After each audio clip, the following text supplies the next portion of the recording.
Pernah ngerasain nggak? Baru seminggu gajian, tapi tiba-tiba dompet udah kosong, saldo rekening kritis, dan akhir bulan rasanya masih jauh banget. Tenang, kamu nggak sendirian. Ini fenomena yang sering banget terjadi, tapi kenapa sih bisa begini?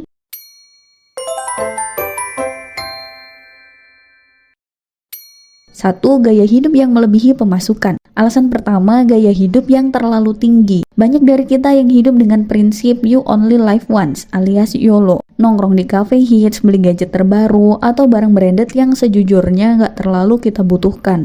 Hasilnya, gaji yang seharusnya bisa bertahan sebulan habis hanya dalam hitungan minggu. Coba deh tanya ke diri sendiri, apakah semua itu bisa bikin bahagia? Atau sekedar cuman kelihatan keren aja?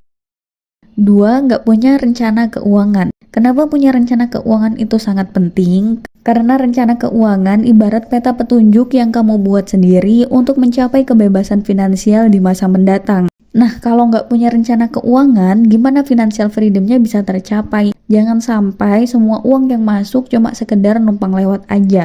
Anggaran itu adalah senjata utama untuk mengatur keuangan. Nggak punya anggaran atau rencana keuangan bakal bikin kamu sering tersesat di jalan kehidupan yang rasanya baik-baik aja ini. Ketiga, hutang konsumtif. Coba pikirkan, berapa banyak dari kita yang terjebak hutang karena membeli sesuatu yang sebenarnya nggak terlalu penting. Kartu kredit memang terlihat menggiurkan, tapi tanpa kontrol dia bisa menjadi musuh terbesar. 4. Diskon dan promo yang menipu. Alasan keempat gaji cepat habis adalah godaan diskon dan promo. Diskon besar-besaran, flash sale, beli satu gratis satu, semuanya terlihat seperti peluang emas, tapi apa yang sebenarnya terjadi? Kamu mengeluarkan uang untuk barang yang bahkan nggak kamu butuhkan. Promo itu trik pemasaran. Perusahaan tahu bagaimana cara memanfaatkan rasa takut kamu untuk kehilangan sesuatu yang terlihat berharga. 5. Mengabaikan tabungan dan investasi. Banyak yang berpikir, nanti aja nabungnya, kan masih muda. Tabungan dan investasi adalah pondasi keamanan finansial. Mereka bukan hanya tentang uang, tapi tentang ketenangan. Kalau kamu terus mengabaikan ini, di masa depan kamu mungkin akan merasa menyesal karena nggak mulai dari awal. Jadi, sebelum terlambat, mulailah buat anggaran untuk tabungan. Jangan hanya hidup untuk hari ini, tapi siapkan hidup untuk besok.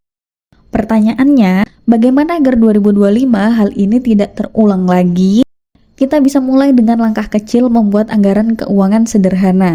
Mulai bagi pemasukan yang ada ke dalam pos-pos penting seperti kebutuhan pokok, tabungan, investasi, dan hiburan. Kurangi pengeluaran yang nggak perlu dan prioritaskan dana darurat.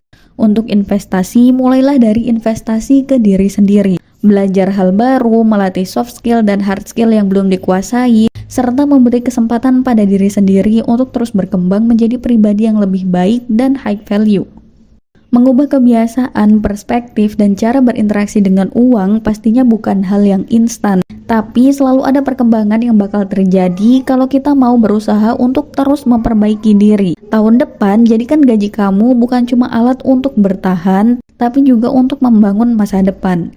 Jadi, mari sambut tahun depan ini dengan resolusi baru. Sampai jumpa di tahun 2025 dan semoga ini menjadi tahun penuh keberkahan, stabilitas, dan kebahagiaan untuk kita semua.